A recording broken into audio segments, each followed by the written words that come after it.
क्या आइन शिकनी इतना बड़ा जुर्म है कि सजाए मौत दी जाए?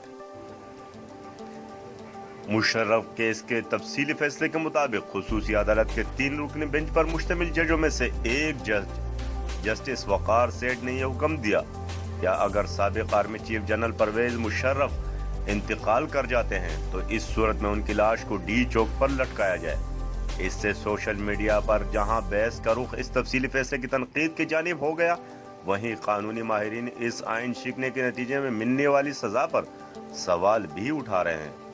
अगर पाकिस्तान के आइन को देखा जाए तो संगीन गद्दारी एक्ट 1974 के तहत कोई भी शख्स अगर पाकिस्तान के आइन को मनसूख करने की साजिश या कोशिश करने के नतीजे में पकड़ा जाए या मुजरिम करार दिया जाए तो उसको उम्र कैद की सजा या मौत दी जाती है।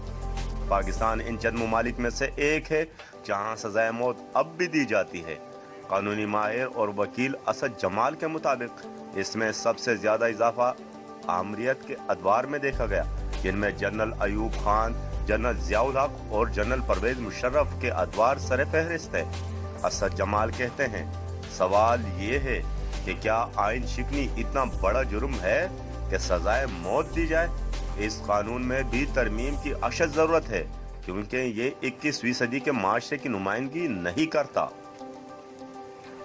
उन्होंने पाकिस्तान में जुर्म की सजाओं में सख्ती की मिसाल देते हुए कहा कि अदलिया की तरफ से इस किस्म की जबान का इस्तेमाल और फैसले का सामने आना बजाते खुद एक परेशान कुन अमल है, इसलिए ये हमारे मुआशरे को मजीद मुतशद्दुद बना रहा है। अगर आपने अभी तक हमारा न्यूज़ चैनल सब्सक्राइब नहीं किया तो हम पाक न्यूज़ सब्सक्राइब करें ताकि हर आने वाली वीडियो आप सबसे पहले देख सकें।